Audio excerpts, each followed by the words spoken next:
Le diplôme de ta sœur passe avant ta chirurgie, disait maman. Des années plus tard, ma sœur intègre mon hôpital. À l'accueil, j'entre en tant que chef de chirurgie. Le silence est total. Je m'appelle Aurélie Richard, j'ai 28 ans, et j'ai regardé ma sœur Éléonore s'approcher nerveusement de la réunion du conseil d'administration de l'hôpital. Il y a 6 ans, j'étais programmé pour une opération chirurgicale d'urgence de la colonne vertébrale le jour même de sa remise de diplôme d'école de commerce. Mes parents ont choisi sa cérémonie malgré mes supplications en larmes. Je me suis réveillé seul en salle de réveil, faisant défiler leurs photos de célébration tout en luttant contre une douleur atroce. Aujourd'hui, Éléonore a postulé pour travailler au CHU de Paris-Saint-Cloud, où je suis chef de clinique. Elle n'a aucune idée de ce qui l'attend ici. Si vous regardez ceci en ce moment, je peux déjà sentir votre tension artérielle monter. La trahison familiale coupe plus profondément que n'importe quel bistouri que j'ai jamais utilisé. En grandissant à Nantes, j'ai toujours été la grande sœur responsable. Dès la naissance d'Éléonore, alors que j'avais 2 ans, la dynamique de notre famille était gravée dans le marbre. Je me souviens encore de ma mère se précipitant vers le berceau d'Éléonore au moindre gémissement, tout en me disant d'être une grande fille chaque fois que j'avais besoin de réconfort. Ce schéma n'a fait que se solidifier avec l'âge. Mon premier souvenir de ce favoritisme remonte à mon 7e anniversaire. Mes parents m'avaient promis une petite fête chez le glacier local avec 5 amis. Le matin de mon anniversaire, Éléonore, alors âgée de 5 ans, a décidé qu'elle voulait aller à la Cité des Enfants à la place. En quelques minutes, ma fête soigneusement planifiée a été annulée. Les parents de mes amis ont été appelés avec des excuses, et nous avons passé mon anniversaire à suivre Éléonore dans les expositions qu'elle voulait voir. Quand j'ai pleuré dans les toilettes, mon père m'a dit que rendre ma sœur heureuse devrait me rendre heureuse aussi. Ce jour-là, j'ai appris que mes sentiments passaient au second plan. Alors qu'Éléonore avait droit à des fêtes d'anniversaire élaborées avec des gâteaux personnalisés et des dizaines d'amis, les miens étaient souvent oubliés ou reportés à cause de ces spectacles de danse ou d'événements scolaires. Quand je ramenais des 18/20, mes réussites étaient attendues et brièvement reconnues. Quand Éléonore réussissait à obtenir la moyenne, il y avait des récompenses et des célébrations pour ses progrès. Ma passion pour la médecine a commencé tôt. À 12 ans, j'ai reçu un livre d'anatomie pour enfants que j'ai lu jusqu'à ce que les pages soient usées. Je passais des heures à étudier tandis qu'Éléonore interrompait ma concentration, exigeant que je joue avec elle ou que je l'aide avec des devoirs qu'elle n'avait pas pris la peine de commencer avant la dernière minute. Mes parents ne la reprenaient jamais. Au lieu de cela, ils disaient « Aurélie, tu sais comment est Éléonore quand elle se sent ignorée ». Le lycée a intensifié le contraste. J'ai rejoint des clubs scientifiques, fait du bénévolat à l'hôpital local et maintenu des notes parfaites. Je me souviens encore de la déception écrasante lorsque mes parents ont manqué ma finale nationale du concours scientifique pour assister au tour préliminaire du spectacle de danse d'Éléonore. Elle n'a même pas atteint la finale. Pourtant, leur absence à mon événement, où j'ai gagné la première place, a été jugée nécessaire parce qu'Éléonore a besoin qu'on booste sa confiance. L'incident le plus révélateur est survenu durant ma première année de lycée. J'avais économisé pour un stage d'été médical prestigieux qui renforcerait considérablement mon dossier pour la fac de médecine. 2 semaines avant la date limite du dépôt, mes parents m'ont fait asseoir et m'ont expliqué qu'ils avaient utilisé mon fonds d'études pour payer l'acceptation de dernière minute d'Éléonore dans un programme d'arts exclusif à Florence, en Italie. « Tu auras des bourses de toute façon », a dit ma mère avec dédain.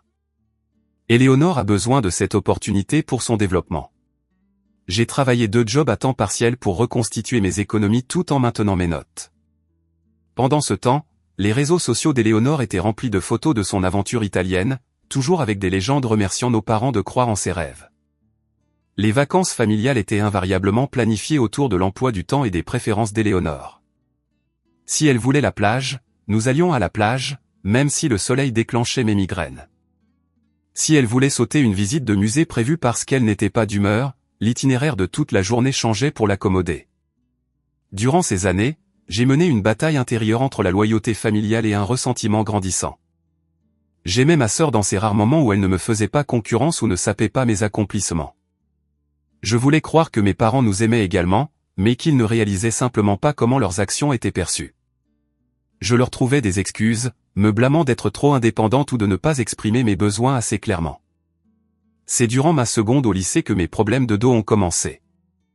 Initialement diagnostiqués comme une scoliose, cela a progressé pour inclure une compression nerveuse qui me laissait parfois dans une douleur débilitante. Mes parents suggéraient souvent que j'exagérais pour attirer l'attention quand je ne pouvais pas participer aux tâches ménagères. Pourtant, Éléonore était immédiatement emmenée chez des spécialistes pour le moindre petit bobo.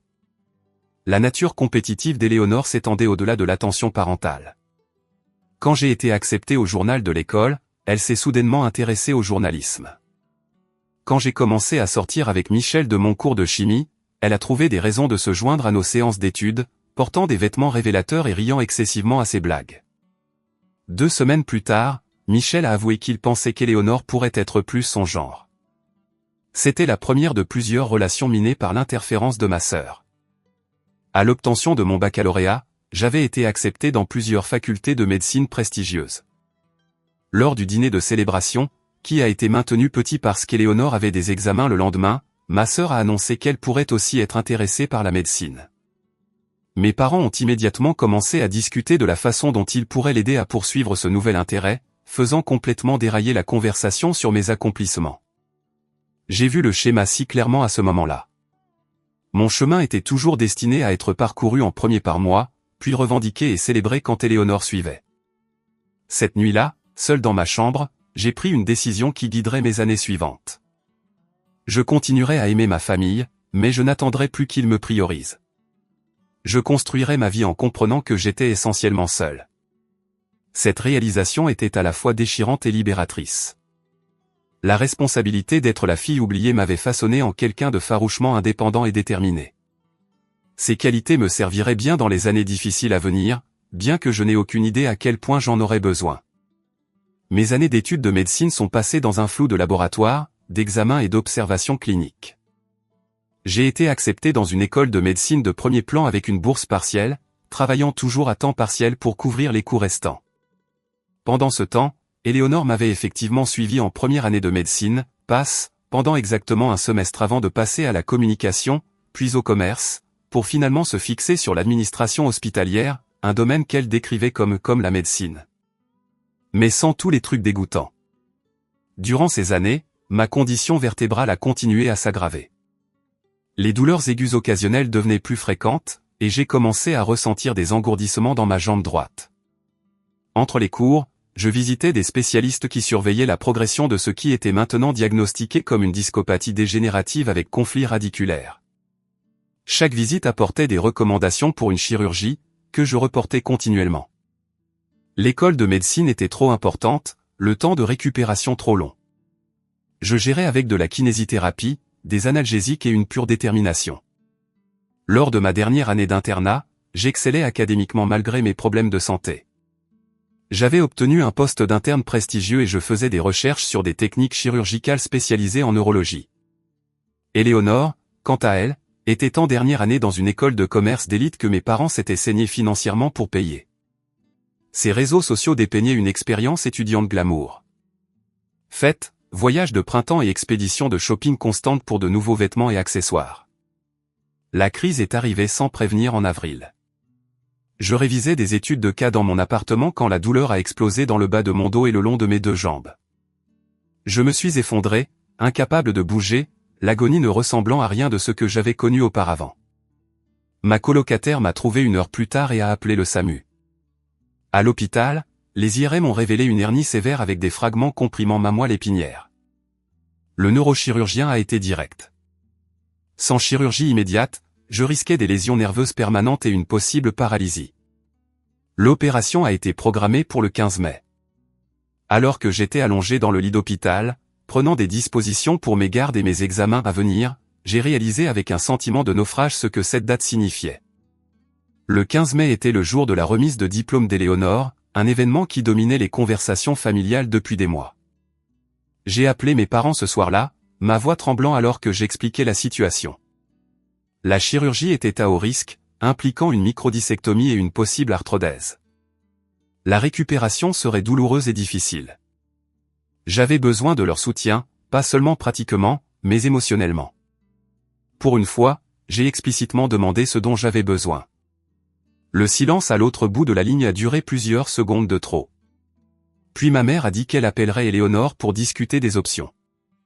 1 heure plus tard, mon téléphone a sonné. Aurélie, a commencé ma mère, sa voix portant ce ton apaisant familier. Nous en avons discuté avec Éléonore, et tu dois comprendre que c'est son jour spécial. Elle a travaillé si dur pour ce moment. Je vais subir une chirurgie vertébrale d'urgence, ai-je répété, pensant peut-être qu'il n'avait pas compris la gravité. Et tu auras les meilleurs docteurs, a interjeté mon père. Tu es déjà dans un hôpital. Éléonore a besoin de nous là-bas pour la soutenir. C'est l'événement d'une vie. Une paralysie potentielle aussi, ai-je chuchoté, les larmes coulant sur mon visage.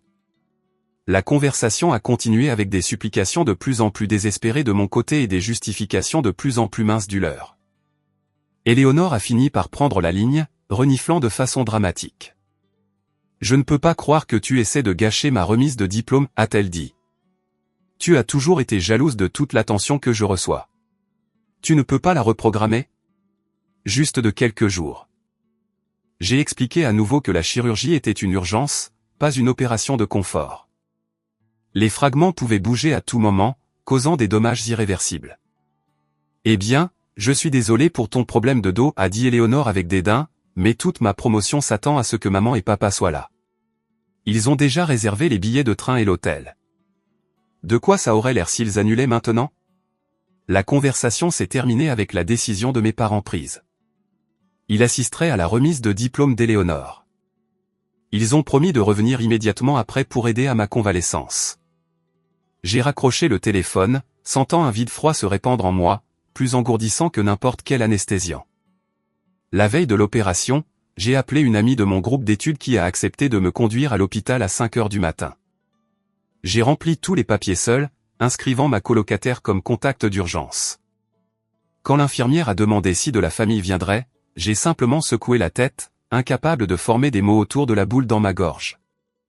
Ce que mes parents ne savaient pas, ce que je n'avais pas eu l'énergie émotionnelle d'expliquer, c'était que ma chirurgie comportait des risques supplémentaires. Ma condition spécifique avait créé un schéma de compression inhabituel qui obligeait le chirurgien à travailler dangereusement près de faisceaux nerveux critiques. La procédure estimée à 4 heures s'est étirée à 7 en raison de complications. Ma tension artérielle a chuté dangereusement bas 2 fois pendant l'opération. L'équipe chirurgicale a dû retirer plus de matière discale que prévu, nécessitant une fusion partielle qui n'était pas dans le plan original. Je me suis réveillé en salle de réveil, désorienté et dans une douleur atroce. L'anesthésiste m'avait prévenu que la douleur serait importante, mais rien ne m'avait préparé à la réalité. Alors que la conscience revenait par vagues, je suis devenu consciente de 2 choses, le feu brûlant le long de ma colonne vertébrale et les chaises vides à côté de mon lit. Une infirmière a remarqué que j'étais réveillé et est venue vérifier mes constantes. « Il y a quelqu'un pour vous, ma chérie ?» a-t-elle demandé, ses yeux bienveillants derrière son masque. « Non, ai-je réussi à chuchoter. Personne n'a pu venir. » Elle a froncé les sourcils légèrement, puis a serré ma main. « Je passerai vous voir plus souvent alors. » Dans le brouillard des médicaments antidouleurs, j'ai cherché mon téléphone sur la table de chevet. Il n'y avait aucun appel manqué de mes parents, aucun SMS demandant comment l'opération s'était passée. Au lieu de cela, mon fil d'actualité était inondé de leurs publications sur la remise de diplôme d'Éléonore. La légende de ma mère disait, si fière de notre belle diplômée. Le jour le plus spécial pour notre famille. Les photos les montraient rayonnant à côté d'Éléonore avec son chapeau et sa toge lors de la cérémonie et au déjeuner de célébration après. À la fête du soir, pas une seule mention de leur autre fille se battant seule à travers une chirurgie qui changeait sa vie. Éléonore avait posté un selfie avec mes parents, légendé, le meilleur jour de ma vie avec les personnes qui comptent le plus, comme si mon absence ne valait même pas la peine d'être reconnue. En faisant défiler les images, une larme a glissé sur ma joue et sur la blouse d'hôpital. Ce soir-là, alors que je dérivais entre conscience et sommeil, je suis devenu consciente de quelqu'un assis à côté de mon lit. En ouvrant les yeux, je n'ai vu ni mes parents ni ma sœur, mais l'infirmière de tout à l'heure. Son badge indiquait Rachel. Son service était terminé depuis 2 heures, mais elle était restée, inquiète pour la patiente sans visiteur. « Tu ne devrais pas être seule ce soir », a-t-elle dit simplement. La première nuit après une chirurgie du rachis est la plus dure. Rachel est restée des heures à m'aider à gérer les pics de douleur, me parlant de sa propre famille quand j'avais besoin de distraction, et étant simplement présente quand j'avais besoin de silence. Quand mes parents ont finalement appelé le lendemain matin, plein d'histoires sur la journée magique d'Éléonore et de questions vagues sur ma procédure, j'ai laissé l'appel aller sur messagerie. Quelque chose de fondamental avait changé. Le film reliant à ma famille ne s'était pas juste effiloché, il s'était rompu complètement. Dans cette chambre d'hôpital, avec une colonne vertébrale nouvellement assemblée avec du titane et des greffes osseuses, j'ai pris ma deuxième décision définissant ma vie. Je reconstruirais ma vie sans eux en son centre. La douleur de leur absence avait cristallisé ce que des années de favoritisme avaient suggéré. Dans leur hiérarchie de l'amour, je viendrais toujours en second. Il était temps de créer un monde où ce n'était plus vrai. Quelqu'un de votre famille vous a-t-il déjà laissé tomber quand vous aviez le plus besoin d'eux? Ce moment dans la salle de réveil a été mon point de rupture. Parfois, je me demande combien d'entre vous ont dû faire face à une réalisation similaire à propos des gens qui auraient dû être là pour vous. Restez pour voir comment j'ai reconstruit ma vie et ma carrière et la façon inattendue dont ma sœur est revenue fracasser tout ça des années plus tard.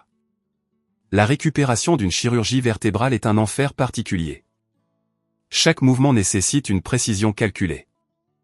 La douleur devient votre compagne constante, fluctuant entre à peine tolérable et totalement consumante. Pour moi, la récupération physique était compliquée par les blessures émotionnelles qui semblaient tout aussi vives. Mes parents sont arrivés 2 jours après ma chirurgie, entrant comme une brise dans ma chambre d'hôpital avec des fleurs de la boutique de cadeaux et du gâteau de remise de diplôme restant de la fête d'Éléonore. Ils semblaient sincèrement surpris par mon accueil glacial. « Nous sommes venus dès que nous avons pu », a dit ma mère, arrangeant les fleurs légèrement fanées à côté de mon lit. Le brunch post-diplôme d'Éléonore a duré plus longtemps que prévu. Mon père a ajouté, le chirurgien a dit que tout s'était bien passé, n'est-ce pas? Tu vois, tu étais entre de bonnes mains, et maintenant nous sommes là pour aider à la récupération. Je les ai regardés, vraiment regardés. Peut-être pour la première fois, les voyants non pas comme les parents que je souhaitais qu'ils soient, mais comme les personnes qu'ils étaient réellement. Je sors demain. Ma colocataire m'aide. Vous pouvez rentrer chez vous. Ne sois pas ridicule, s'est moquée ma mère. Tu auras besoin d'aide. Nous resterons quelques jours. Comme vous êtes resté pour ma chirurgie? Les mots sont sortis plus tranchants que je ne le voulais, mais je ne les ai pas regrettés.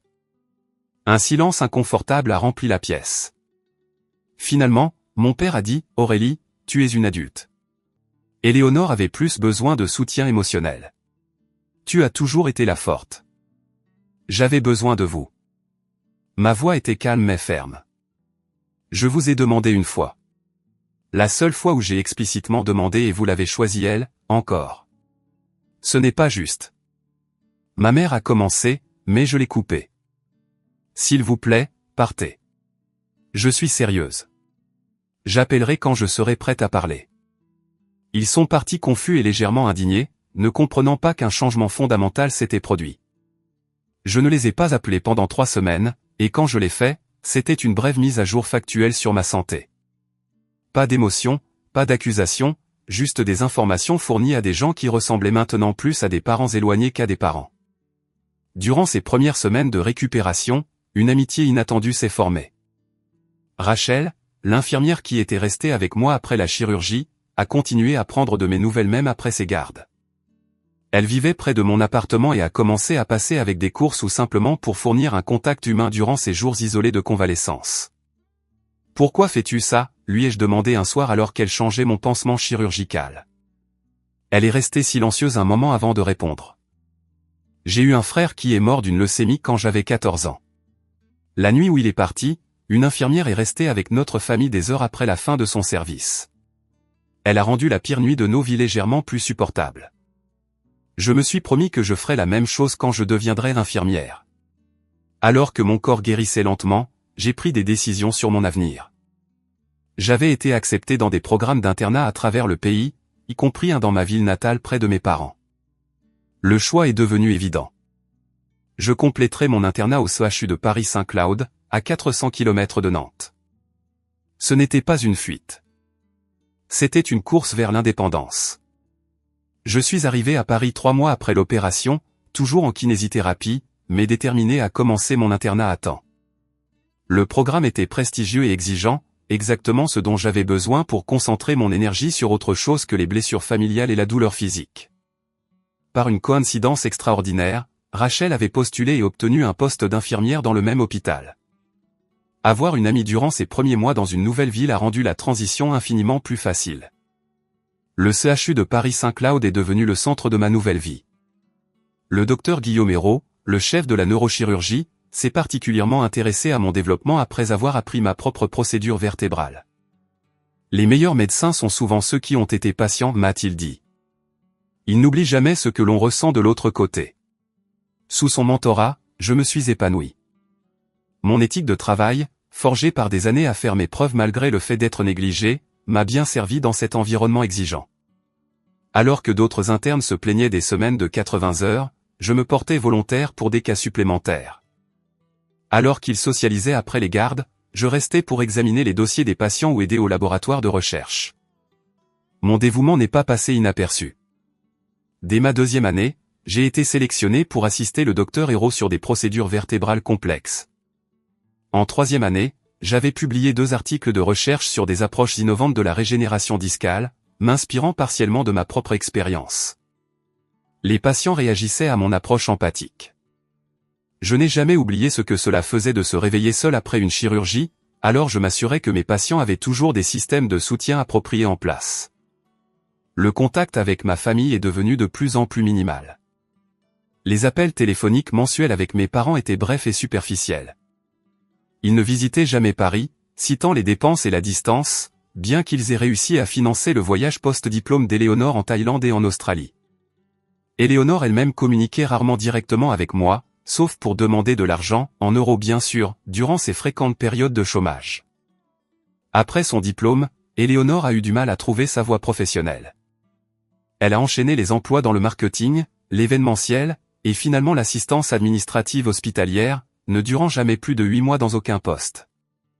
Mes parents continuaient à la soutenir financièrement et émotionnellement, exprimant leur déception face à mon attitude froide quand je refusais d'aider Éléonore à réseauter dans le domaine médical. C'est ta sœur, disait ma mère lors de nos conversations téléphoniques de plus en plus rares. Pourquoi ne peux-tu pas être plus solidaire? Je n'ai jamais expliqué que le soutien va dans les 2 sens.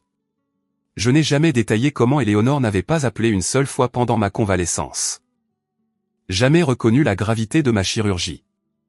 Jamais exprimé quoi que ce soit ressemblant à de l'inquiétude pour mon bien-être. Au lieu de cela, j'ai simplement établi des limites et les ai maintenues avec une détermination tranquille. Alors que ma carrière s'accélérait, j'ai développé un nouveau système de soutien. Rachel est devenue ma meilleure amie, sa compassion directe étant un baume pour mes problèmes de confiance persistants. Le docteur Hérault et sa femme m'invitaient au repas de fête, me traitant comme la fille qu'ils n'avaient jamais eue. D'autres collègues, le docteur Liz Chang en cardiologie, le docteur Marc Vasseur aux urgences, sont devenus ma famille choisie. 4 ans après le début de mon internat, le CHU de Paris-Saint-Cloud a fait face à une crise de leadership lorsque plusieurs cadres supérieurs sont partis pour le privé.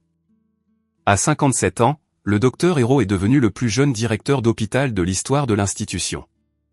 L'un de ses premiers actes a été de me promouvoir chef de clinique, une décision sans précédent pour quelqu'un de mon âge. Vos compétences cliniques le justifient, a-t-il dit quand j'ai exprimé ma surprise, mais plus important encore, votre approche des soins aux patients transforme ce service. Vous voyez la personne entière, pas seulement la pathologie. La promotion est venue avec des responsabilités accrues et une visibilité au sein de l'hôpital. J'ai développé des protocoles pour le soutien préchirurgical des patients qui ont été mis en œuvre dans tout l'hôpital. Ma recherche continuait d'attirer l'attention dans les revues médicales. Pour la première fois, je me sentais pleinement vu et valorisé pour mes contributions. C'est durant ce sommet professionnel que j'ai rencontré le docteur Jacques Cartier, un chirurgien orthopédique transféré du CHU de Lyon. Notre relation s'est développée lentement, construite sur le respect mutuel et un dévouement partagé à nos domaines. Quand je lui ai finalement parlé de mon histoire familiale, m'attendant à la réaction inconfortable habituelle, il a simplement pris ma main et a dit « Leur perte est incommensurable ». Jacques comprenait les limites d'une manière que peu de gens faisaient. Il n'a jamais poussé pour des réconciliations familiales ni suggéré que je devrais pardonner et oublier.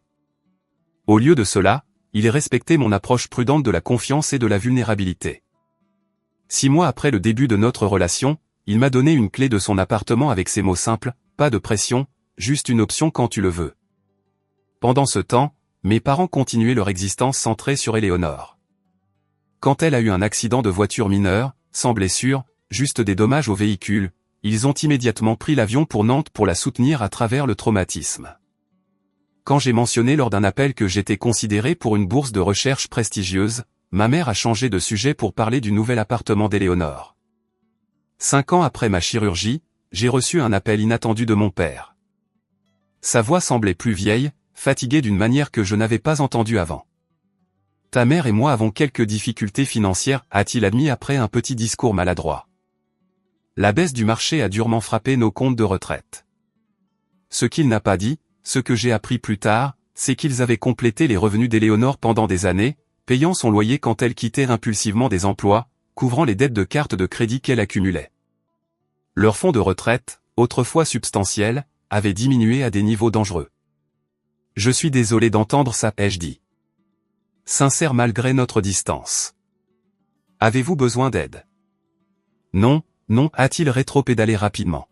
« On va s'arranger. Éléonore a un entretien d'embauche prometteur qui arrive. Les choses devraient s'arranger bientôt.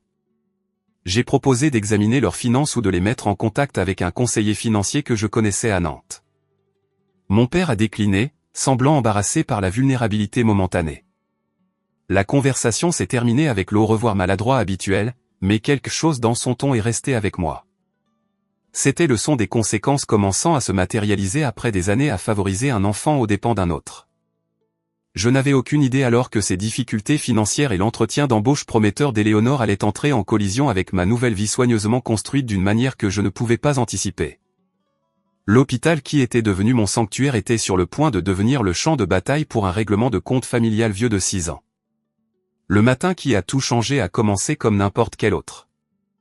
Je suis arrivé au CHU à 5h30, j'ai passé en revue les évolutions des patients durant la nuit et préparé les tournées du matin. Rachel m'a retrouvé au chariot de café dans le hall principal, notre rituel quotidien, avant de nous séparer vers nos services respectifs. « Tu as l'air particulièrement intimidante aujourd'hui, docteur Richard », m'a-t-elle taquiné en me tendant mon café noir habituel. « Bien. J'ai les évaluations des internes cet après-midi. Un peu d'intimidation les garde sur le qui-vive. » Nous nous sommes séparés, et je me suis dirigé vers mon bureau pour vérifier mes emails avant la tournée. Parmi les avis administratifs habituels et les mises à jour de recherche se trouvait un message de Diane des ressources humaines avec pour objet « Demande d'examen de candidat, poste admin ». L'hôpital recrutait pour un poste nouvellement créé, directrice de l'expérience patient et de l'efficacité administrative. Le rôle combinait la défense des patients avec la supervision opérationnelle, un poste prestigieux avec une influence significative sur la politique de l'hôpital. En tant que chef de clinique, je siégeais au comité d'entretien pour les postes seniors, examinant les candidats qualifiés avant la sélection finale. J'ai ouvert l'email et je me suis figé. Parmi les 5 candidats présélectionnés se trouvait un nom familier, Éléonore Richard. Ma première pensée a été que ce devait être une coïncidence. Il y avait sûrement d'autres Éléonore Richard dans l'administration de la santé. Mais le CV joint a confirmé mes craintes. Il y avait la photo professionnelle souriante de ma sœur, son parcours éducatif, y compris la remise de diplôme d'école de commerce que mes parents avaient choisi plutôt que ma chirurgie, et une liste de réalisations suspicieusement impressionnantes dans l'administration hospitalière. Plus troublante était la lettre de motivation où elle écrivait « Ma passion pour l'administration de la santé a été inspirée par ma sœur, médecin au CHU de Paris-Saint-Cloud. Observer son dévouement aux soins des patients m'a motivé à trouver ma propre voie dans la santé, en soutenant le travail vital des professionnels médicaux depuis le côté administratif. Je n'avais jamais inspiré les choix de carrière d'Éléonore. Au contraire, elle m'avait suivi dans la santé après plusieurs tentatives ratées de trouver sa propre voie. La manipulation flagrante de notre relation pour un avantage professionnel m'a retourné l'estomac. J'ai immédiatement appelé Diane au RH. « Avez-vous remarqué le lien entre cette candidate et moi ?» ai-je demandé après les politesses d'usage. « Oui, docteur Richard. » Elle l'a mentionné lors de son entretien téléphonique préliminaire. Elle a dit que vous ne saviez pas qu'elle postulait parce qu'elle voulait vous faire une surprise. Dois-je m'inquiéter? J'ai fermé les yeux, me forçant à rester professionnel. Je devrais me récuser du processus d'entretien initial en raison du lien personnel, mais s'il vous plaît, gardez sa candidature active. Elle doit être évaluée sur ses qualifications comme n'importe quel candidat. Après avoir raccroché, je me suis assise à mon bureau, les souvenirs affluents.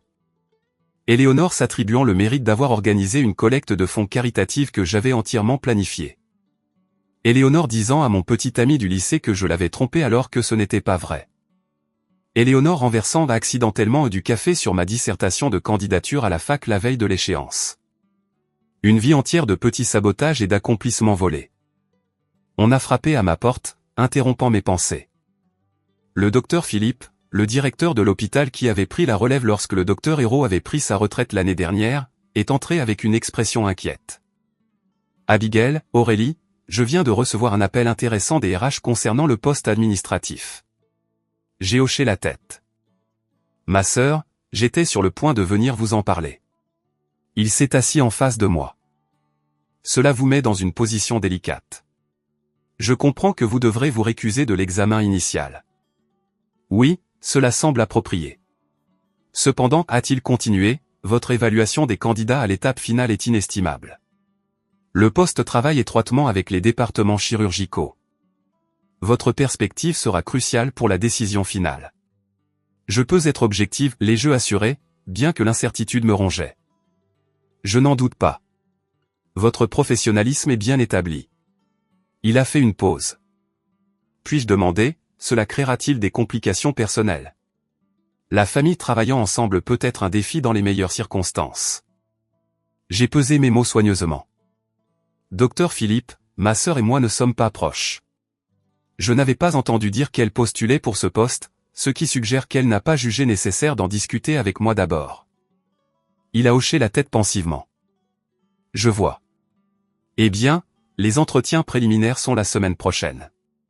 Le comité réduira à 3 candidats, et les entretiens finaux sont le lundi suivant. Vous nous rejoindrez à ce moment-là. Après son départ, j'ai essayé de me concentrer sur les dossiers des patients, mais mon esprit revenait sans cesse à la candidature d'Éléonore. Je l'ai ressorti, examinant son historique de travail plus attentivement. Les postes étaient exacts. J'avais entendu parler de la plupart d'entre eux lors de brefs appels familiaux, mais les réalisations semblaient exagérées. Augmentation de l'efficacité départementale de 35% dans un emploi qu'elle n'avait occupé que 5 mois. Développement de protocoles innovants de satisfaction des patients à un autre poste dont elle s'était plainte qu'il était ennuyeux à mourir. Le téléphone de mon bureau a sonné à nouveau. C'était l'accueil principal. Docteur Richard, il y a une visiteuse pour vous. Une Éléonore Richard, elle n'a pas de rendez-vous, mais insiste sur le fait que vous voudrez la voir. Mon rythme cardiaque s'est accéléré. J'arrive tout de suite. Dans les 6 ans depuis ma chirurgie, je n'avais vu Éléonore que 2 fois. De brèves rencontres maladroites lors de rares visites à la maison pour les vacances. Maintenant, elle se tenait dans le hall de notre hôpital, sac à main de créateur au bras, cheveux parfaitement coiffés, semblant complètement déplacée parmi le personnel médical se précipitant. Surprise, s'est-elle exclamée quand elle m'a vu, les bras tendus comme si elle s'attendait à un câlin. Quand je n'ai pas avancé, elle a laissé tomber ses bras avec une légère moue. Eh bien, c'est un accueil glacial pour ta seule sœur, Aurélie. C'est inattendu. Ma voix est restée professionnellement neutre. Je suis entre 2 consultations. Qu'est-ce qui t'amène à Paris? Mon entretien, bien sûr. Les RH ne te l'ont pas dit? Je suis en lice pour le nouveau poste administratif. Elle a regardé autour du hall avec des yeux évaluateurs. Bel endroit. Plus grand que ce à quoi je m'attendais. Ils m'ont informé ce matin. Tu aurais pu le mentionner toi-même avant de postuler. Elle a fait un geste désinvolte de la main. Je voulais que ce soit une surprise. Tu imagines les sœurs Richard prenant le contrôle du CHU ensemble? Elle a passé son bras sous le mien comme si nous étions des co-conspiratrices. On devrait déjeuner. Je veux toutes les infos internes avant mon entretien. Je me suis soigneusement dégagé. J'ai une chirurgie prévue dans 30 minutes et il serait inapproprié pour moi de fournir des informations privilégiées sur un poste pour lequel tu passes un entretien. Son sourire a vacillé. Allez, Aurélie. Ne sois pas si sérieuse. Ce n'est pas comme si je demandais les questions de l'entretien, juste quelques conseils généraux sur la culture de l'hôpital, ce qu'il recherche, tu vois, des trucs de sœur. Je siège au comité d'embauche, Éléonore. Tout conseil au-delà de ce qui est disponible pour tous les candidats serait contraire à l'éthique. Mais tu et ma sœur, a-t-elle dit comme si ce fait seul devait l'emporter sur l'éthique professionnelle. C'est pourquoi je me suis récusé de ton entretien initial. Son expression s'est durcie. Sérieusement? Je pensais que tu serais excité. On pourrait enfin être proches à nouveau, travailler ensemble. Quand avons-nous jamais été proches? La question a échappé avant que je puisse l'arrêter. Éléonore a levé les yeux au ciel. Ne recommence pas avec le truc de la rivalité d'enfance. On était des gamines. C'est de l'histoire ancienne. J'ai pris une grande respiration. Mon bureau n'est pas l'endroit pour cette conversation. Pourquoi ne nous rencontrons-nous pas après ma chirurgie? Vers 16 heures. Elle s'est illuminée immédiatement. Parfait. Je vais faire du shopping dans le centre et revenir. Ton bureau ou la cafétéria? Mon bureau, 2e étage, elle est, salle 2340. En la regardant partir, ses talons claquant avec confiance sur le sol du hall, un mélange complexe d'émotions m'a envahi. Colère face à sa présomption, anxiété face à la complication potentielle au travail, et en dessous de tout ça, une petite lueur indésirable de la vieille douleur, le sentiment automatique que d'une manière ou d'une autre, encore une fois, Éléonore trouverait un moyen de s'insérer dans la vie que j'avais soigneusement construite sans elle. Durant la chirurgie, j'ai forcé ces pensées de côté, me concentrant entièrement sur la fusion lombaire devant moi. Mais après, à l'approche de 16 heures, la tension est revenue. J'ai rangé mon bureau compulsivement, comme si je me préparais à une inspection plutôt qu'à une conversation avec ma sœur. Éléonore est arrivée avec 15 minutes de retard, portant des sacs de shopping et un café à emporter. Cet hôpital est un labyrinthe, s'est-elle plainte, s'installant dans la chaise face à mon bureau. Il devrait vraiment avoir une meilleure signalisation. La signalisation est assez claire si tu la suis, ai-je répondu, regrettant immédiatement le ton défensif. Comment vas-tu, Éléonore? Honnêtement, les choses ont été difficiles. Elle a posé son café avec un soupir. C'est en partie pourquoi j'ai postulé ici. J'ai besoin d'un nouveau départ, et Paris semble être un endroit aussi bon qu'un autre. Que s'est-il passé avec ton dernier poste à Bordeaux, c'était ça? Elle a fait un geste vague. L'hôpital réduisait ses effectifs. Coupe budgétaire. Tu sais comment c'est. Dernier entré, premier sorti. Elle n'a pas mentionné qu'elle y était depuis moins de 6 mois, mais c'est bon. Ce poste paie mieux en fait, et cet hôpital a une bien meilleure réputation. C'est un poste senior avec des responsabilités importantes, ai-je dit prudemment. La concurrence sera substantielle. C'est là que tu entres en jeu. Son sourire est redevenu conspirateur. Tu es dans le comité, non? Glisse un bon mot pour moi. Éléonore, je viens d'expliquer. Je sais. Éthique et tout ça. Elle a levé les yeux au ciel. Mais allez, c'est juste ce que tu dis publiquement. Tout le monde est de la famille en coulisses. J'ai étudié son visage, réalisant qu'elle croyait sincèrement cela. Dans son monde, les règles existaient pour être contournées, surtout pour la famille. Il ne lui était jamais venu à l'esprit que je pourrais réellement valoriser l'intégrité professionnelle. Ce n'est pas comme ça que je fonctionne, ai-je dit fermement. Et ce n'est pas comme ça que cet hôpital fonctionne. Ce poste ira au candidat le plus qualifié. Son expression s'est assombrie. Alors, tu ne vas pas m'aider du tout après tout ce que nos parents ont fait pour toi. L'audace de la déclaration m'a laissé momentanément sans voix.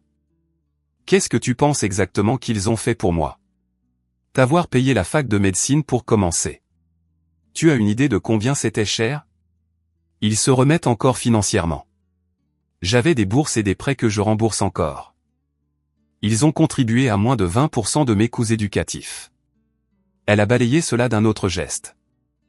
Peu importe, le fait est qu'ils t'ont soutenu. Nous t'avons tous soutenu.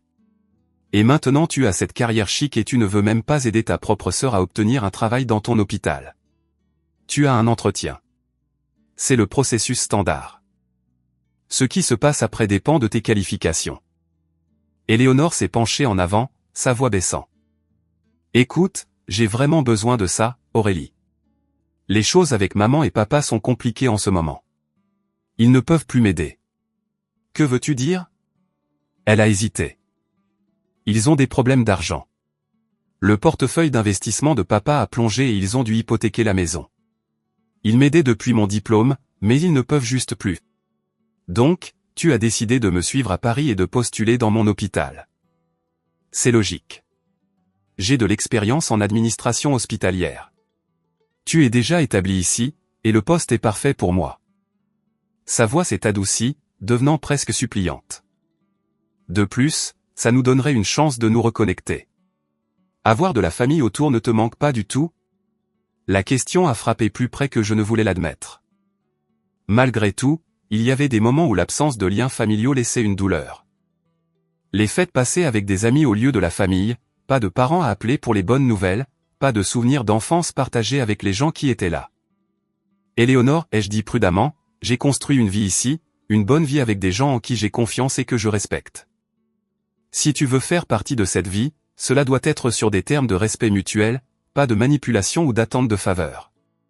Elle a semblé prête à argumenter, puis a fait une pause, considérant. D'accord, pas de favoritisme. Mais ne travaille pas activement contre moi non plus. D'accord, j'évaluerai ta candidature exactement comme je le ferai pour n'importe quel candidat. C'est tout ce que je peux promettre. Elle a hoché la tête, apparemment satisfaite de cette concession minimale. Puis, comme si la conversation tendue n'avait pas eu lieu, elle s'est illuminée. Alors, parle-moi de Paris. Quels sont les bons quartiers pour vivre? Si j'obtiens ce travail, je devrais trouver un appartement. Pendant les 20 minutes suivantes, nous avons eu la conversation la plus normale que nous ayons partagée depuis des années, discutant des quartiers parisiens, des restaurants et du métro. C'était presque agréable, cet aperçu de ce à quoi une relation de sœur normale pourrait ressembler. Alors qu'elle se préparait à partir, Éléonore a fait une pause à la porte. Au fait, je n'ai jamais vraiment compris pourquoi tu as fait tout un plat de cette chirurgie il y a des années. C'était juste une procédure du dos, non? Et tout s'est bien passé. Le rejet désinvolte de ce qui avait été une crise médicale changeant ma vie et une trahison profonde m'a stupéfaite. Avant que je puisse formuler une réponse, le téléphone de mon bureau a sonné. Une consultation d'urgence aux urgences. Je dois prendre ça, ai-je dit, attrapant le téléphone. Éléonore a hoché la tête. Je te verrai à l'entretien alors. Merci pour les tuyaux sur Paris. Après son départ, je suis resté assise immobile, le téléphone oublié dans ma main. Son commentaire d'adieu révélait ce que j'aurais déjà dû savoir. Éléonore n'avait jamais compris l'ampleur de ce qui s'était passé il y a 6 ans.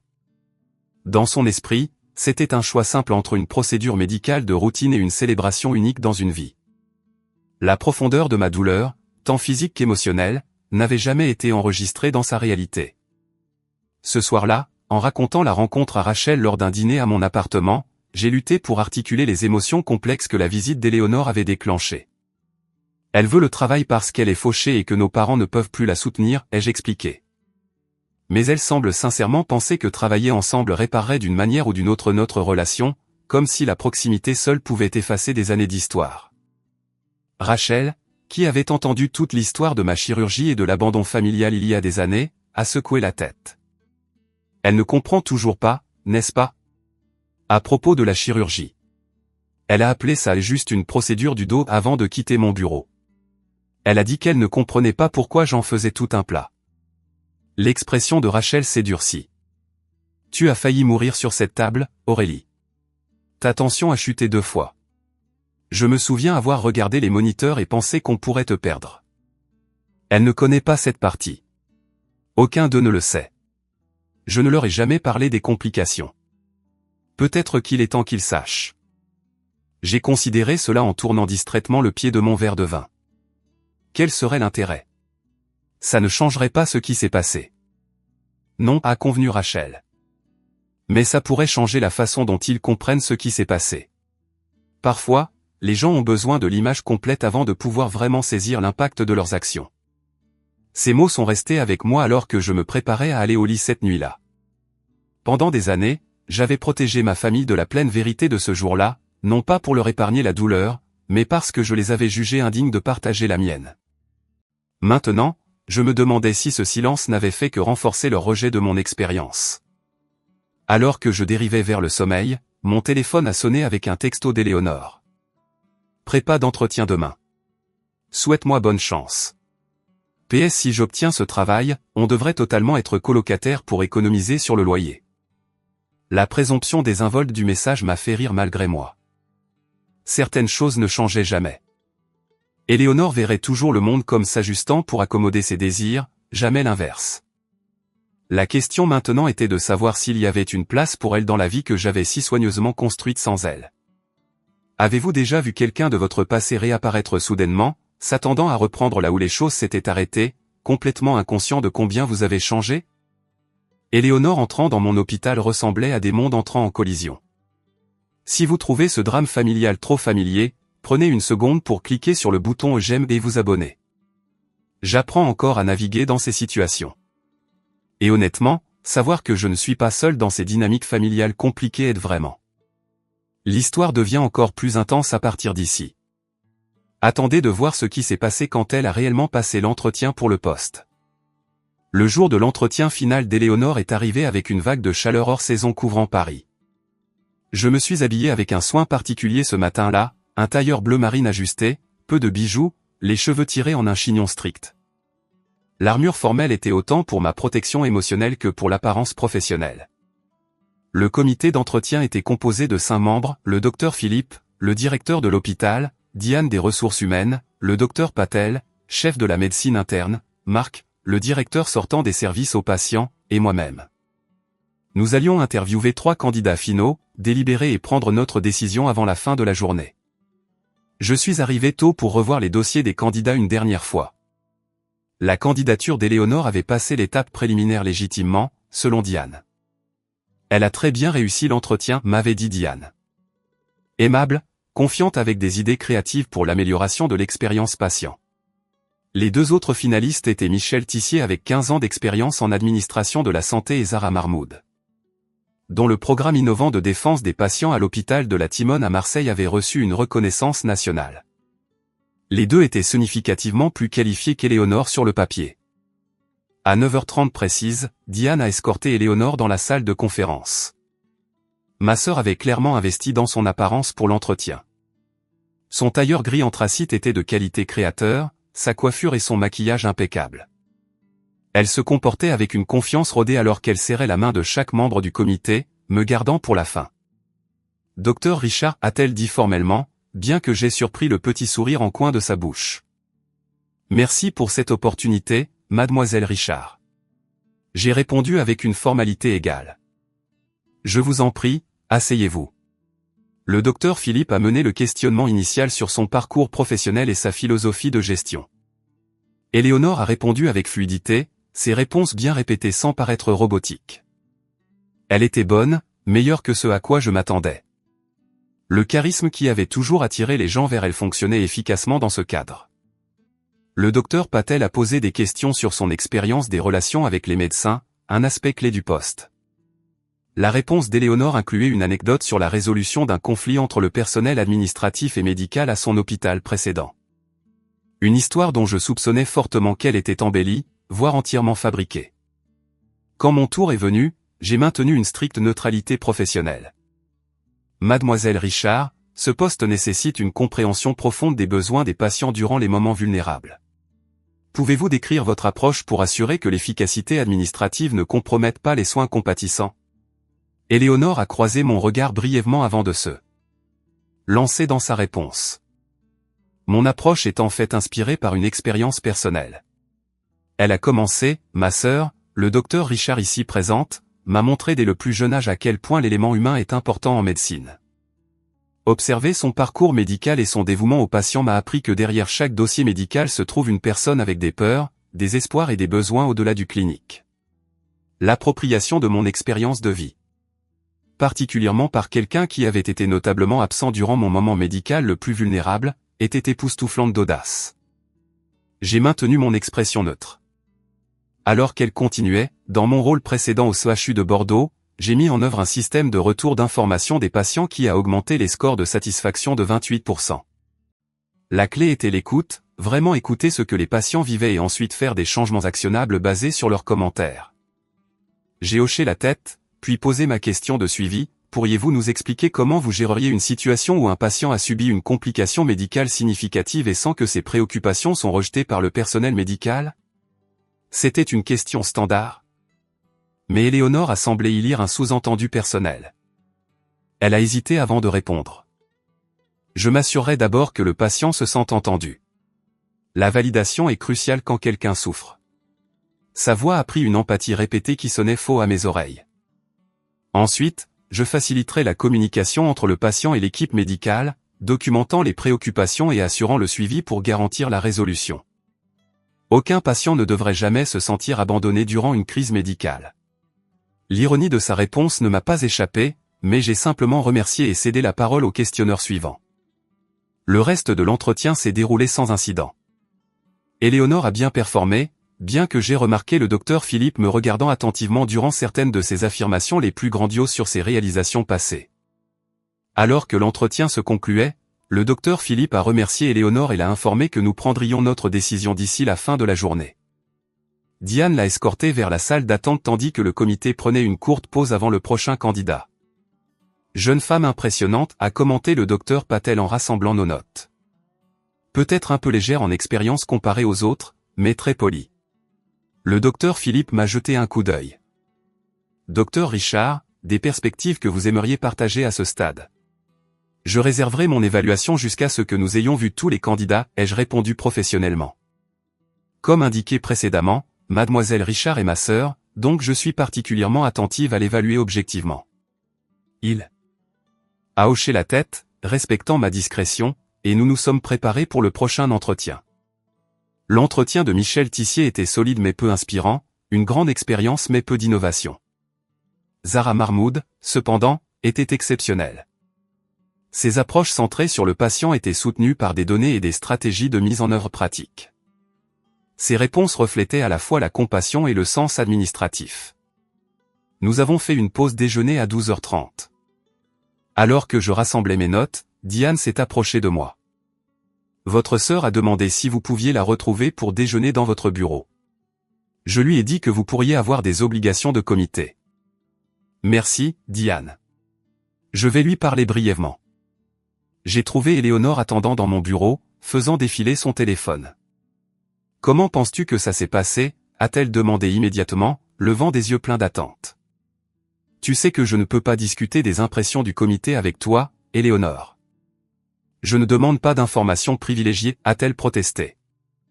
Juste ton opinion personnelle, de sœur à sœur. Les mêmes considérations éthiques s'appliquent peu importe comment tu formules la question. Je me suis assise derrière mon bureau, maintenant une distance professionnelle. Nous voyons tous les candidats avant de délibérer. Son expression s'est durcie. Tu vas vraiment être aussi rigide à ce sujet? J'ai vu comment tu me regardais pendant l'entretien. Tu jugeais tout ce que je disais. J'évaluais tes réponses comme je le fais pour tous les candidats. C'est littéralement mon travail au sein du comité. Mais tu sais à quel point j'ai besoin de ce poste. Maman et papa ne peuvent plus aider, et mes économies sont presque épuisées. Sa voix a pris le ton familier et génial de l'enfance. La présomption que je voudrais l'une de ces choses m'a laissé momentanément sans voix. Éléonore, si tu obtiens ce poste, et c'est un grand si, notre relation professionnelle devrait rester exactement cela, professionnelle. Je n'ai aucun intérêt à être colocataire ou à forcer une relation personnelle qui n'existe pas. Pourquoi es-tu si froide, a-t-elle exigé, passant rapidement à la colère. Qu'est-ce que je t'ai fait de si terrible? La question, si sincère dans son inconscience, a allumé quelque chose en moi. Tu ne sais vraiment pas, ai-je demandé calmement. C'est encore à propos de ce truc de remise de diplôme? Mon Dieu, Aurélie, c'était il y a 6 ans. C'était une chirurgie du dos, pas une chirurgie du cerveau. Tu as bien récupéré. Ce n'était pas une chirurgie du dos. C'était une chirurgie vertébrale d'urgence pour une compression médulaire qui aurait pu me laisser paralysé.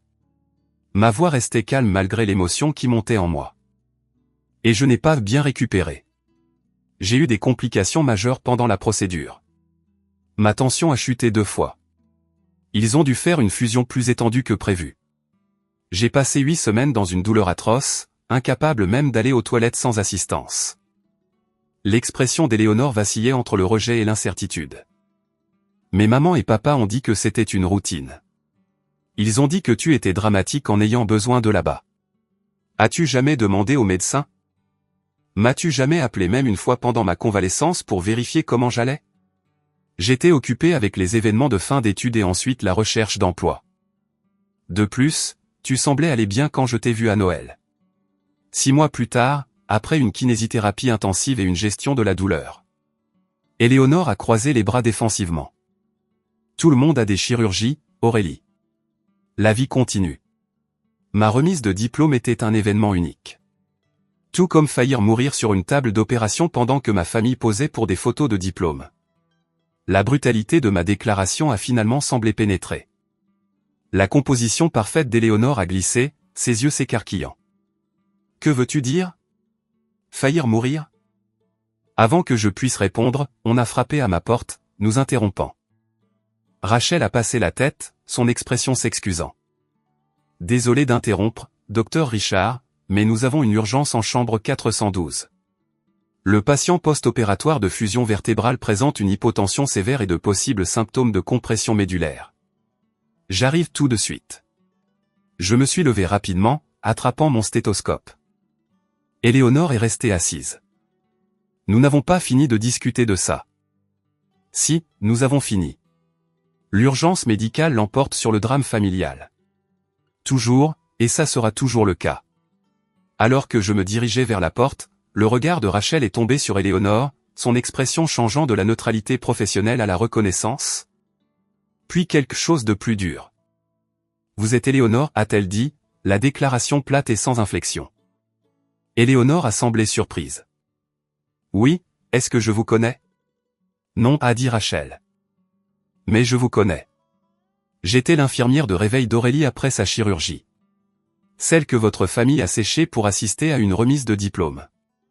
La bouche d'Éléonore s'est légèrement ouverte de surprise. Vous l'étiez? Je suis resté avec elle après la fin de mon service parce qu'elle n'avait personne, pas de famille, pas de visiteurs, juste une jeune fille de 22 ans terrifiée et seule après une chirurgie majeure avec des complications post-opératoires. La voix de Rachel restait professionnelle mais portait un jugement indubitable. Je travaille en réveil neurochirurgical depuis 12 ans. Je connais la différence entre les procédures de routine et les urgences vitales. La chirurgie de votre sœur était la seconde. Éléonore a regardé de Rachel à moi, la confusion évidente sur son visage. Aurélie ne nous a jamais dit qu'il y avait eu des complications. Cela aurait-il changé quelque chose, ai-je demandé simplement, puis je me suis tourné vers Rachel. Allons voir notre patient. Alors que nous nous précipitions dans le couloir vers la chambre 412, Rachel m'a jeté un coup d'œil. Désolé si j'ai dépassé les bornes. Ce n'est pas le cas, l'ai-je assuré. C'est probablement la première fois qu'elle entend la vérité sur ce jour-là de la part de quelqu'un qu'elle ne peut pas rejeter comme étant dramatique. Le patient en 412 nécessitait une intervention immédiate. Une situation étrangement similaire à mes propres complications post-opératoires des années plus tôt. Pendant les 2 heures suivantes, je me suis concentré entièrement sur sa stabilisation, le comité d'entretien et Éléonore temporairement oublié. Au moment où nous avions résolu la crise, il était près de 15 heures, l'heure de la délibération du comité. Je me suis dépêché de retourner à la salle de conférence en m'excusant pour mon absence. Les urgences médicales ont la priorité, a dit le docteur Philippe avec compréhension. Nous avons examiné les références de mademoiselle Marmoud en attendant. Très impressionnante. Le processus de délibération a été minutieux et objectif. Les qualifications, la performance à l'entretien et les références de chaque candidat ont été discutées en détail. Quand la candidature d'Éléonore est venue à l'examen, je me suis forcé à évaluer sa candidature avec le même détachement clinique que j'appliquerais à n'importe quel cas médical. Mademoiselle Richard présente bien et a des idées créatives pour l'amélioration de l'expérience patient, ai-je noté. Cependant, son expérience réelle est limitée comparée aux autres candidats, et certaines de ses réalisations revendiquées semblent difficiles à vérifier. Le docteur Patel a hoché la tête en accord. J'ai eu la même impression. Ses réponses sur les relations avec les médecins semblaient répétées plutôt que tirées d'une expérience authentique. Diane a consulté ses notes. Ses références étaient positives mais quelque peu vagues sur les contributions spécifiques. Le docteur Philippe a résumé la discussion. Il apparaît que mademoiselle Richard a du potentiel mais manque de l'expérience substantielle que ce poste requiert. Sommes-nous d'accord qu'elle est 3e parmi nos candidats? Le comité a unanimement placé Éléonore 3e. avec Zara Marmoud comme premier choix clair et Michel Tissier en deuxième. À 16h30, la décision était officielle. Le poste serait offert à Zara, avec Michel en secours si elle déclinait. Alors que la réunion se concluait, Diane se préparait à informer les candidats. Préféreriez-vous que je parle avec votre sœur, docteur Richard, étant donné le lien personnel? Non, ai-je dit fermement. S'il vous plaît, traitez-la exactement comme vous le feriez pour n'importe quel candidat. La courtoisie professionnelle n'exige ni plus ni moins. Je suis retourné à mon bureau pour compléter les notes des patients, émotionnellement épuisés par les événements de la journée. 20 minutes plus tard, la porte de mon bureau s'est ouverte violemment sans frapper. Éléonore a fait irruption, le visage rouge de colère. « Tu m'as saboté » a-t-elle accusé, la voix montant. « Après tout ce que je t'ai dit sur mon besoin de ce travail. » Je suis restée assise, maintenant mon calme. Le comité a pris sa décision basée sur les qualifications et l'expérience. Mademoiselle Marmoud était la candidate la plus qualifiée par une marge significative. Mais je suis ta sœur. Ça devrait compter pour quelque chose. Dans cet hôpital, ce qui compte, c'est la compétence, l'expérience et l'engagement envers les soins aux patients. Les liens familiaux ne l'emportent pas sur ces considérations. Tu as toujours été jalouse de moi, a-t-elle craché, les larmes se formant dans ses yeux. Toujours en compétition, toujours à essayer de prouver que tu es meilleur. Tu ne pouvais pas supporter l'idée que je réussisse ici dans ton précieux hôpital. Éléonore, ça suffit. Ma voix restait stable, mais ferme. Ce n'est pas à propos d'une rivalité d'enfance. C'est à propos de qualifications professionnelles pour un poste senior avec des responsabilités importantes. C'est de la vengeance, a-t-elle insisté. Pour cette stupide chirurgie, pour la remise de diplôme. Tu me punis encore pour quelque chose qui n'était même pas de ma faute. Personne ne te punit. Tu n'es simplement pas la candidate la plus qualifiée. J'avais besoin de ce travail. Sa voix s'est brisée avec une détresse sincère. L'aveu, si brut et honnête, a traversé mon détachement professionnel. Pour peut-être la première fois, Éléonore reconnaissait son rôle dans les problèmes financiers de nos parents plutôt que de rejeter la responsabilité. Avant que je puisse répondre, une agitation dans le couloir a attiré notre attention. Les voix de nos parents, non entendues en personne depuis plus de 2 ans, portaient clairement depuis la zone de réception. Nous cherchons le docteur Aurélie Richard, insistait la voix de mon père, et sa sœur Éléonore Richard. Maman et papa. Les yeux d'Éléonore se sont écarquillés. Tu les as appelés? Non, ai-je dit, tout aussi surprise. Toi. Elle a hoché la tête, semblant soudainement plus jeune et plus vulnérable. Après avoir parlé à ton amie infirmière, j'étais bouleversé. Je voulais qu'il confirme que ta chirurgie n'était pas aussi grave que toi et Rachel le laissiez entendre. Avant que je puisse traiter cette information, mes parents sont apparus dans l'embrasure de ma porte, semblant plus vieux que dans mes souvenirs et distinctement mal à l'aise dans le cadre hospitalier. Aurélie, a dit ma mère timidement. Ça fait longtemps. La famille qui s'était fracturée il y a 6 ans était soudainement réunie dans mon bureau, le dernier endroit où j'aurais attendu ou voulu une telle réunion. Les mondes professionnels et personnels que j'avais gardés soigneusement séparés entraient maintenant en collision de façon spectaculaire, sans indication claire si nous en sortirions tous intacts. Mes parents se tenaient maladroitement dans l'embrasure de ma porte, leurs expressions un mélange d'inconfort et de détermination. Mon père avait l'air significativement plus vieux, ses cheveux maintenant complètement gris, de nouvelles rides gravées profondément autour de ses yeux. Ma mère serrait son sac à main contre sa poitrine comme un bouclier. Maman. Papa. Je les ai reconnus d'un hochement de tête, luttant pour maintenir mon calme professionnel dans cette situation de plus en plus bizarre. C'est inattendu. Éléonore nous a appelés, a expliqué ma mère, entrant avec hésitation dans le bureau. Elle était très bouleversée. Quelque chose à propos d'un entretien d'embauche et de complications de ta chirurgie il y a des années. Éléonore a bougé pour se tenir à côté d'eux, formant un front uni qui semblait douloureusement familier. Je leur ai dit comment tu gardes encore rancune pour le jour du diplôme, comment tu as influencé le comité d'embauche contre moi. Ce n'est pas ce qui s'est passé, ai-je dit fermement. Le comité a pris sa décision basée sur les qualifications. La candidate la plus expérimentée a obtenu le poste. Mais tu as parlé au comité de notre histoire, n'est-ce pas? A accusé Éléonore. Tu les as empoisonnés contre moi. J'ai divulgué notre relation pour des raisons éthiques et je me suis récusé de ton entretien initial. La décision finale a été unanime parmi les 5 membres du comité.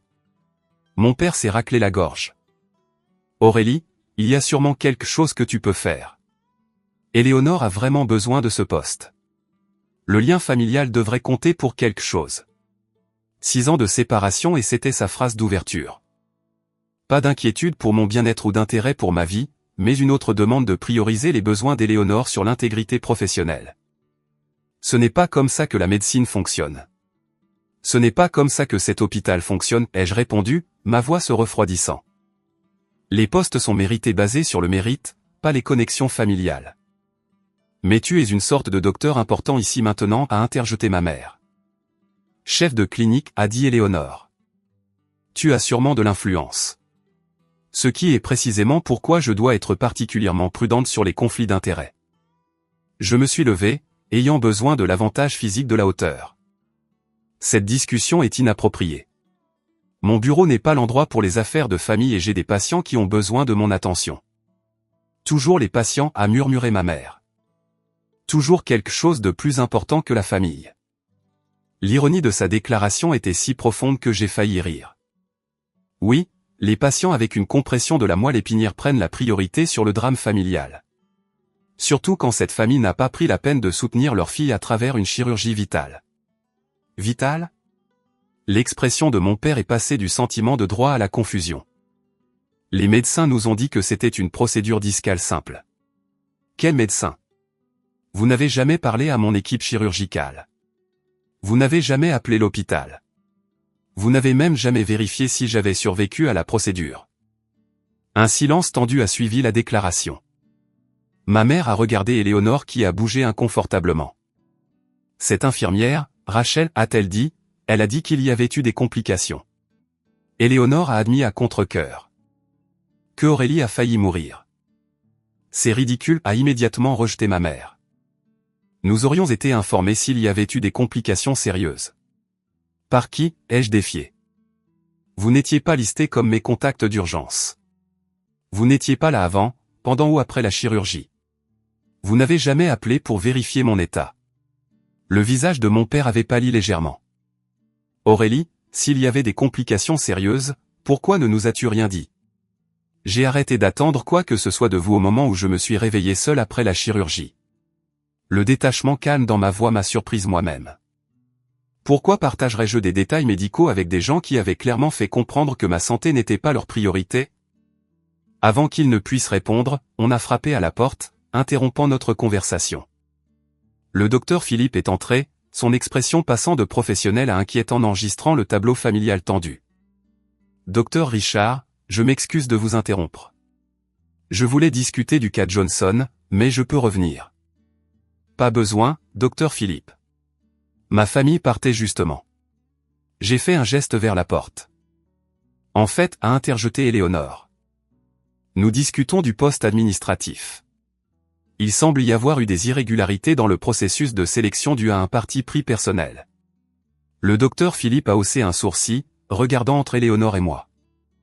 Mademoiselle Richard, le processus de sélection a été mené avec une transparence et un professionnalisme complet. Le docteur Richard a correctement divulgué votre relation et a pris les mesures appropriées pour assurer l'équité. Mais elle a influencé la décision finale, a insisté Éléonore. Elle a utilisé sa position pour me punir pour quelque chose qui s'est passé il y a des années. C'est une accusation grave, a répondu le docteur Philippe, son ton se refroidissant, et complètement infondé basé sur ce que j'ai observé dans nos délibérations. Le docteur Richard a été notablement objectif dans son évaluation, se concentrant uniquement sur les qualifications professionnelles. Ma mère s'est avancée. Docteur Philippe, nous sommes les parents d'Éléonore. Vous comprenez sûrement que la famille devrait s'entraider dans ces situations. Aurélie a atteint un tel succès ici. Elle aurait sûrement pu s'assurer que sa sœur reçoive la même opportunité.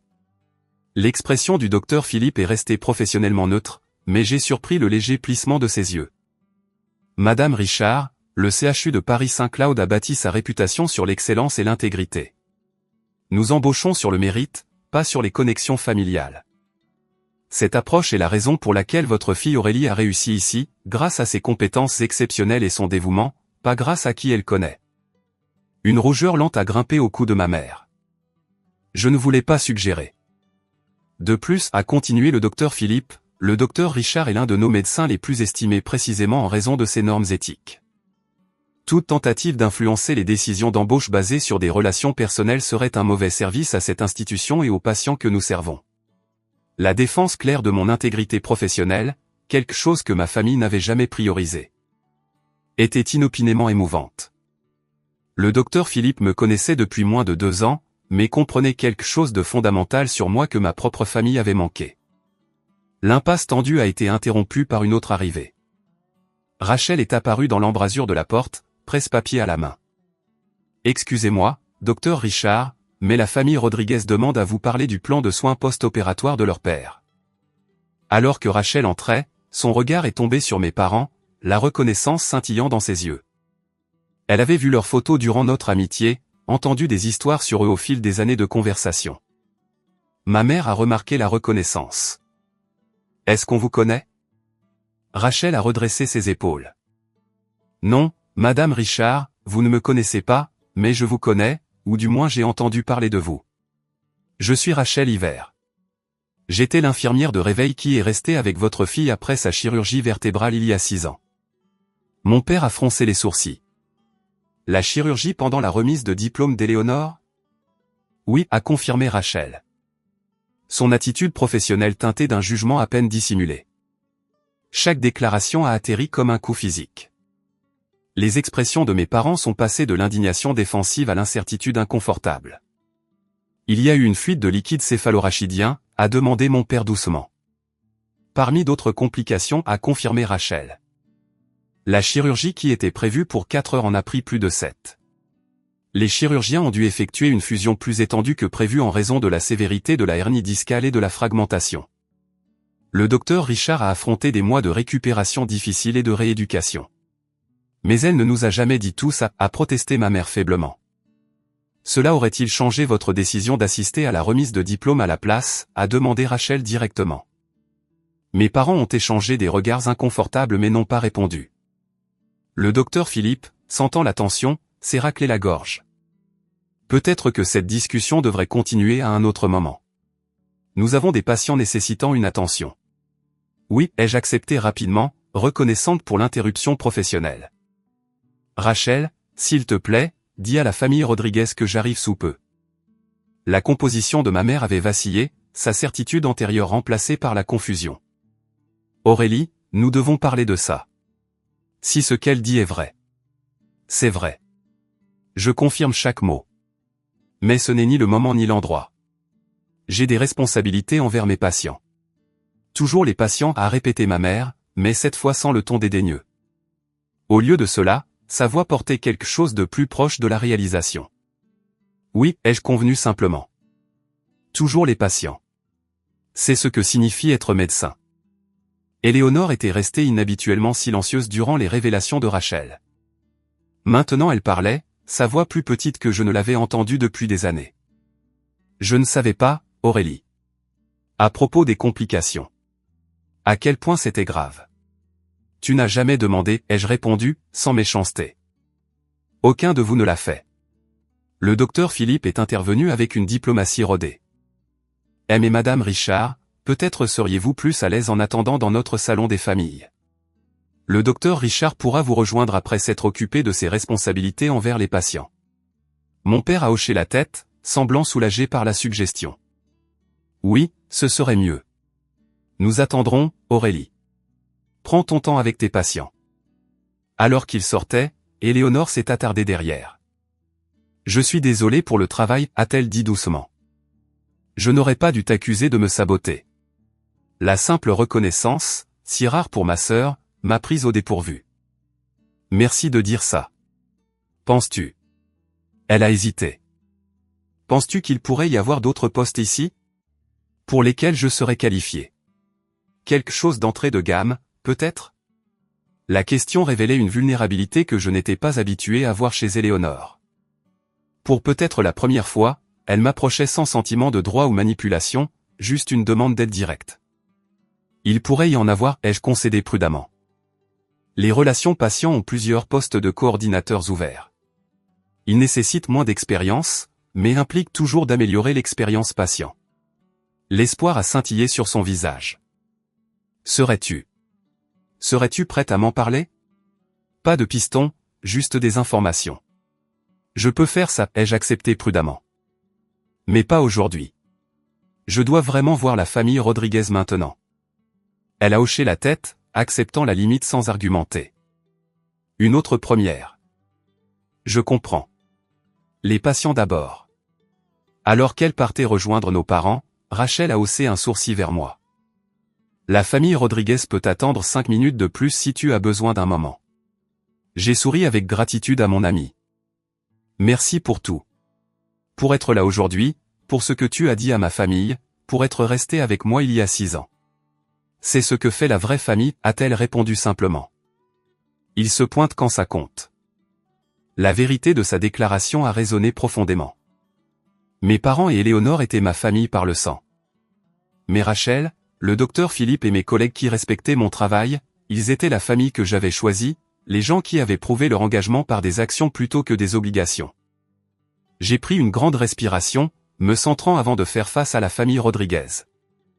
Les mondes professionnels et personnels que j'avais gardés séparés si longtemps étaient entrés en collision aujourd'hui, mais peut-être pas aussi désastreusement que je l'avais craint.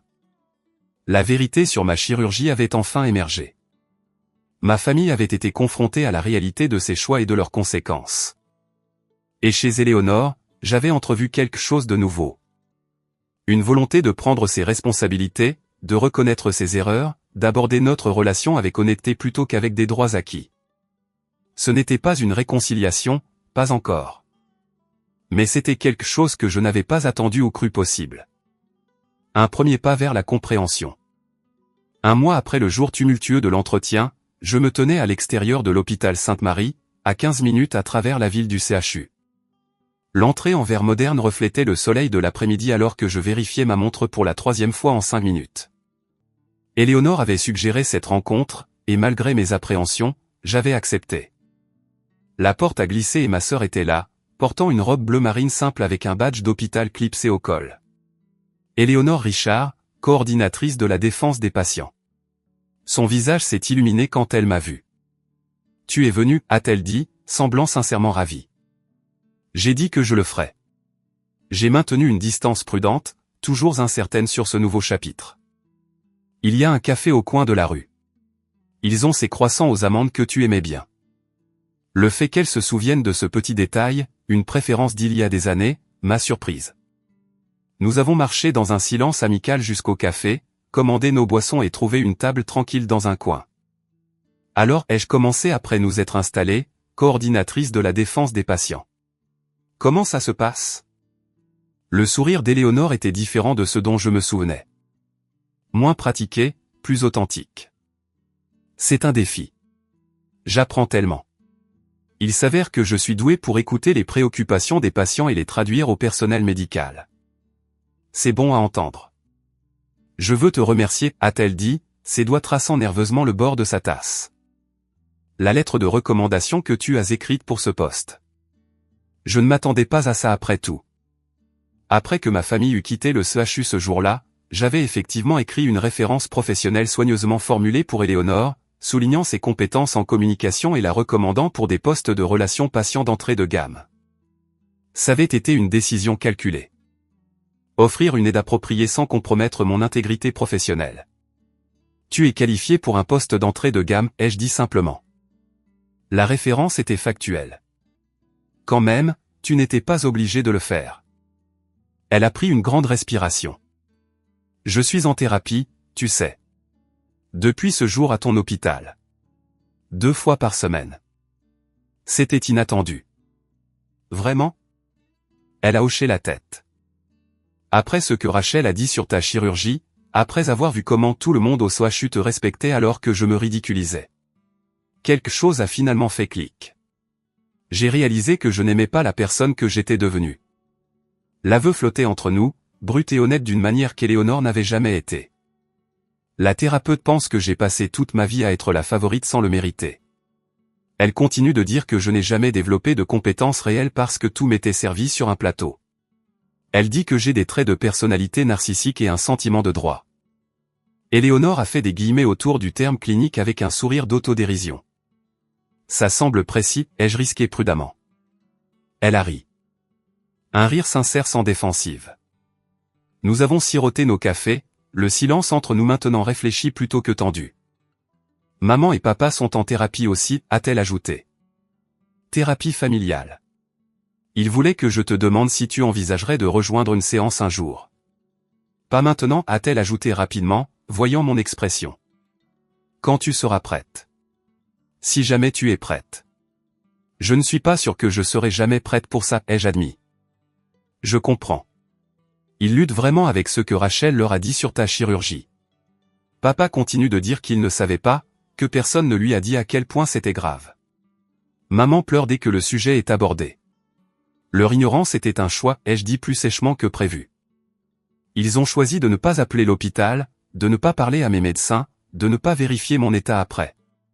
Tu as raison, a convenu Éléonore, me surprenant encore par sa reconnaissance immédiate. Il commence à voir ça maintenant. La thérapeute est assez dure avec eux à ce sujet.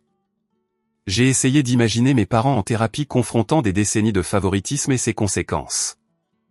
L'image était presque impossible à évoquer. Comment vont-ils financièrement, ai-je demandé, changeant légèrement de sujet. Tu as mentionné qu'ils avaient du mal. L'expression d'Éléonore est devenue sérieuse. Ils vont bien pour l'instant. Ils ont refinancé la maison. J'envoie une partie de mon chèque de paie à la maison chaque mois pour aider. Ce n'est pas grand-chose, mais c'est quelque chose. L'inversion des rôles, Éléonore soutenant nos parents plutôt que de prendre constamment d'eux, représentait un changement significatif. C'est responsable de ta part. Il y a une première fois à tout, a-t-elle dit avec un sourire ironique. Écoute, Aurélie, je sais qu'on ne peut pas effacer le passé. Ce qui s'est passé avec ta chirurgie. Je ne peux pas réparer ça. Aucun de nous ne le peut. Mais j'essaie d'être différente maintenant. D'être quelqu'un que tu pourrais éventuellement vouloir dans ta vie à nouveau. La vulnérabilité dans sa déclaration était désarmante. J'apprécie ça, ai-je dit prudemment. Mais la confiance prend du temps à se reconstruire, si elle peut l'être. Je sais. Je ne demande pas le pardon ou une sororité instantanée, juste une ouverture à la possibilité que les gens peuvent changer. Nous avons fini nos cafés et sommes retournés vers l'hôpital Sainte-Marie. Alors que nous approchions de l'entrée, Éléonore a hésité. Il y a une réunion départementale le mois prochain sur l'amélioration de la communication transversale pour les patients transférés. Le CHU enverra des représentants. Y seras-tu? Possiblement. Le docteur Hérault m'a demandé de m'impliquer davantage dans les initiatives interhospitalières. Si tu y es, elle a fait une pause, travaillant visiblement pour formuler sa demande sans présomption, peut-être qu'on pourrait reprendre un café. Pas de pression. J'ai considéré la demande. Peut-être. Je te ferai savoir. Son sourire était compréhensif plutôt qu'exigeant. C'est juste. Je devrais retourner au travail. Merci de m'avoir rencontré, Aurélie. En la regardant retourner dans l'hôpital, j'ai ressenti une légèreté inattendue. Pas le pardon, pas encore, mais peut-être le début de quelque chose de nouveau. Les semaines qui ont suivi ont apporté des changements graduels et prudents. Rachel, toujours protectrice, restait sceptique quant à la transformation d'Éléonore. Les gens ne changent pas leur nature fondamentale, a-t-elle averti. Je ne me précipite pas, les jeux assurés. Mais l'Éléonore que j'ai rencontrée pour le café était différente. Jacques, mon fiancé, offrait une perspective plus optimiste. Les dynamiques familiales peuvent changer quand l'équilibre du pouvoir change, a-t-il observé. Ta sœur vit des conséquences, peut-être pour la première fois. Ma nomination officielle en tant que praticien hospitalier titulaire est arrivée 3 mois après qu'Éléonore a commencé à Sainte-Marie. La cérémonie a été suivie par des collègues devenus amis. Rachel se tenait fièrement au premier rang. Je n'ai pas invité mes parents ou Éléonore. Ce pont n'était pas encore assez solide. 2 mois plus tard, je me suis retrouvé à la conférence interhospitalière qu'Éléonore avait mentionnée.